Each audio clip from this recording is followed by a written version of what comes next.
ജീവിതത്തിലേക്ക് ചില നേരത്തെ ഓരോ വില്ലന്മാരും അങ്ങോട്ട് വന്ന് കയറിട്ടോ. അതിൽപ്പെട്ട ദിവസമായിരുന്നു കേട്ടോ ഇന്ന്.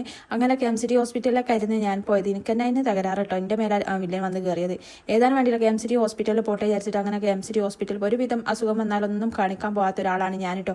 ഒരുവിധം പിടിച്ച് നിർത്താൻ കഴിയുന്ന അസുഖങ്ങളൊക്കെ ഞാൻ തന്നെ തരണം ചെയ്ത് ഞാൻ തന്നെ മാറ്റിയെടുക്കുന്ന ഒരാളാണ്.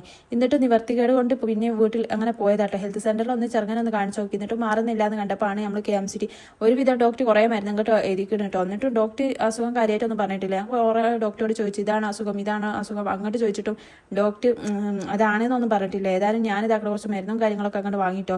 കാരണം ഈ വില്ലനെ മേക്ക് അറിയാലേ കുറച്ച് പണിയാട്ടോ. ഇപ്പോൾ കുറേ KMCT ഹോസ്പിറ്റലൊക്കെ കണ്ടിട്ട് ഒരുപാട് മാറ്റങ്ങൾ വന്നിട്ടുണ്ട്. ഒരുപാട് പിന്നെ ബിൽഡിങ്ങുകൾ കാര്യങ്ങളൊക്കെ വന്നിട്ടുണ്ട്.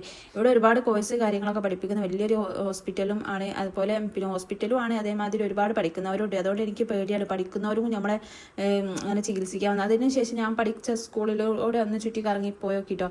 അങ്ങനെ പിന്നെ നമ്മുടെ മുക്കത്ത് അങ്ങാടിക്ക് അങ്ങോട്ട് ഇറങ്ങി കുറച്ച് കാര്യങ്ങളൊക്കെ വാങ്ങാണ്ടായിരുന്നു. കാര്യങ്ങളൊക്കെ വാങ്ങാണ്ടായിരുന്നു കേട്ടോ. അങ്ങനെ കുറച്ച് സാധനങ്ങളൊക്കെ കാരക്കൊക്കെ ഹസ്ബൻഡ് ഇങ്ങനെ കൊല അങ്ങോട്ട് അയക്കുന്നതും കൊണ്ട് കാരക്കൻ്റെ റേറ്റ് ഒന്നും അറിയില്ലായിരുന്നു കേട്ടോ. ഭയങ്കര റേറ്റാണ് കാരക്കൊക്കെ. എന്താ റേറ്റ്. അങ്ങനെ പിന്നെ കുറച്ച് ഡ്രസ്സ് ഉണ്ടോ നോക്കാൻ വേണ്ടിയിട്ട് ഇവിടെയൊക്കെ കുറേ വന്ന് തപ്പി നോക്കിട്ടോ. അങ്ങനെ കുറേ ഷോപ്പിൽ കയറി ഇറങ്ങി എന്നല്ലാതെ സാധനമൊന്നും കിട്ടിയിട്ടില്ല. കുറേ തപ്പി നോക്കിട്ടോ. കാരണം എനിക്കിങ്ങോട്ട് എനിക്കിങ്ങോട്ട് തോന്നണം കേട്ടോ. ഇതൊക്കെ അയാൾ എടുത്തന്നത്. പിന്നെ വേറെയുള്ളവർ വിചാരിക്കും ആരാൻ്റെ വായ്പ അങ്ങിട്ടാ വിചാരിക്കേണ്ട വിചാരിച്ചിട്ട് ഞാൻ ഇതൊന്നും എടുത്തില്ല. ഇതൊക്കെയാണ് ഇപ്പോഴത്തെ മോഡൽ ട്രെൻഡ് എന്നൊക്കെ പറഞ്ഞാൽ എടുത്തതിട്ടുണ്ടെങ്കിലും ചെറിയ കാണാൻ വിചാരിച്ചാലോ അത് ഞാൻ വായ്പ അങ്ങിട്ടാന്ന്. അതുകൊണ്ട് ഞാനിത് എടുത്തില്ല. ലൂസായിട്ട് വേറെ ഒന്നും എടുക്കാണ്ട് അങ്ങ് പോയിട്ടോ.